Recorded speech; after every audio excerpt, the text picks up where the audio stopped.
Alejandro Magno, el conquistador que nunca perdió una batalla. Hace más de 2300 años, en el antiguo reino de Macedonia, nació un niño destinado a cambiar el mundo. Su nombre era Alejandro, pero la historia lo recuerda como Alejandro Magno, el rey que conquistó medio mundo y nunca perdió una batalla. Infancia y formación, un niño diferente. Alejandro nació en el año 356 a.C. en Pella, la capital de Macedonia. Su padre, Filipo II, era un gran rey y general, que convirtió a Macedonia en la potencia militar más fuerte de Grecia. Pero su madre, Olimpia, tenía una gran influencia sobre él. Era una mujer apasionada y ambiciosa que le inculcó la idea de que era descendiente de Aquiles y hasta del dios Zeus. Desde muy pequeño, Alejandro mostró una personalidad fuerte y una inteligencia fuera de lo común. Se dice que nunca tenía miedo y que soñaba con grandes hazañas. A los 10 años, un comerciante le llevó un caballo salvaje llamado Bucéfalo, que nadie podía domar. Alejandro se dio cuenta de que el animal temía su sombra y, con paciencia, logró calmarlo. Así nació la leyenda de su inseparable corcel, con quien recorrería miles de kilómetros en sus futuras conquistas. Aristóteles y la educación de un líder. Su padre quería que Alejandro no solo fuera fuerte, sino también sabio. Por eso, contrató a Aristóteles, el gran filósofo griego, para que fuera su maestro. Durante varios años, Alejandro estudió filosofía, ciencia, literatura y estrategia militar. Leía a Homero, y su héroe favorito era Aquiles, el guerrero de la Ilíada.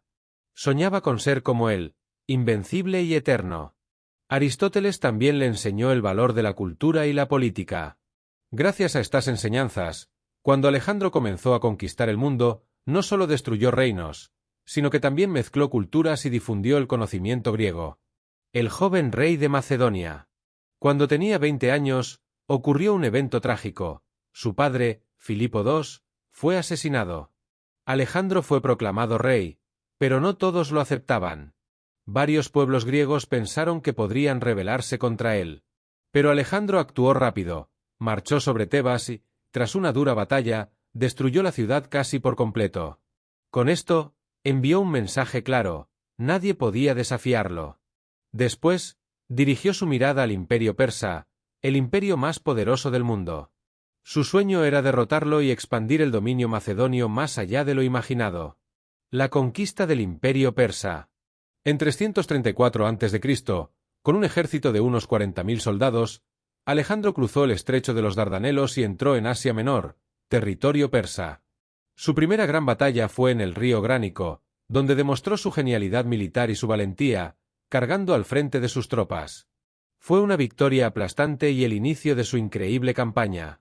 Luego, en el 333 a.C., se enfrentó al gran rey Darío III en la batalla de Isos. Aunque el ejército persa era mucho más grande, Alejandro lo derrotó y Darío huyó, dejando a su familia en manos del macedonio. Alejandro, en un gesto de nobleza, trató a la familia real con respeto y no les hizo daño. Después, conquistó Fenicia y Egipto sin encontrar mucha resistencia. En Egipto fue recibido como un libertador y fundó la ciudad de Alejandría, que más tarde se convertiría en un centro de conocimiento y cultura. El sueño de la unificación. Uno de los mayores logros de Alejandro no fue solo conquistar, sino unificar. A diferencia de otros conquistadores, Alejandro no impuso la cultura griega a la fuerza. En su lugar, promovió la fusión de culturas, adoptó vestimentas persas, se casó con princesas asiáticas y alentó a sus soldados a hacer lo mismo.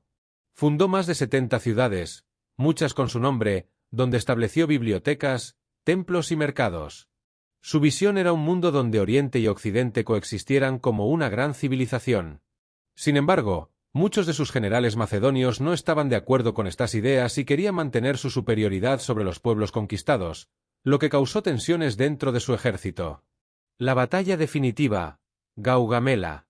En 331 a.C., Alejandro y Darío se enfrentaron en la batalla de Gaugamela, considerada su mayor victoria. Aunque el ejército persa era muy superior en número, la inteligencia y la velocidad de Alejandro lo llevaron al triunfo. Darío huyó nuevamente, pero fue asesinado por sus propios generales. Con esto, Alejandro se convirtió en rey de Persia y dominó el imperio más grande de la época. Hacia el este, la India y el fin del viaje. Alejandro no se detuvo ahí. Siguió avanzando y cruzó los desiertos de Irán y Afganistán hasta llegar a la India en 326 a.C. Allí enfrentó al rey Poros, quien utilizó elefantes de guerra en la batalla del río Hidaspes. Fue una pelea brutal, pero Alejandro salió victorioso. Sin embargo, su ejército estaba agotado. Llevaban 11 años peleando y recorriendo más de 30.000 kilómetros. Sus soldados ya no querían seguir y Alejandro, aunque con tristeza, decidió regresar. En el camino de vuelta, sufrió una herida grave en una batalla en la actual Pakistán. Pero lo peor vino cuando llegó a Babilonia. Enfermó gravemente y en el 323 a.C. murió con solo 32 años. ¿De qué murió Alejandro? La causa de su muerte sigue siendo un misterio. Algunas teorías dicen que fue envenenado, otras creen que fue una fiebre tifoidea o malaria. Algunos piensan que pudo haber sido un trastorno neurológico. Lo cierto es que su muerte dejó un vacío enorme, porque no dejó un sucesor claro. Su imperio se dividió entre sus generales, llamados los diadocos, y Macedonia nunca volvió a ser la misma. El legado de Alejandro Magno.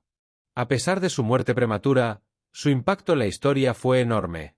Fundó más de 70 ciudades, muchas con su nombre. Alejandría en Egipto es la más famosa. Expandió la cultura griega por todo su imperio, en un proceso llamado helenización. Mezcló culturas y promovió el respeto entre los pueblos que conquistó. Su figura ha inspirado a líderes como Napoleón y Julio César. Hoy en día, sigue siendo considerado uno de los más grandes conquistadores de todos los tiempos. Su historia demuestra que, con valentía, inteligencia y determinación, se pueden lograr hazañas que parecen imposibles. Si te ha gustado este vídeo, no olvides dejar tu like, suscribirte y activar la campanita para más historias épicas. Nos vemos en la próxima.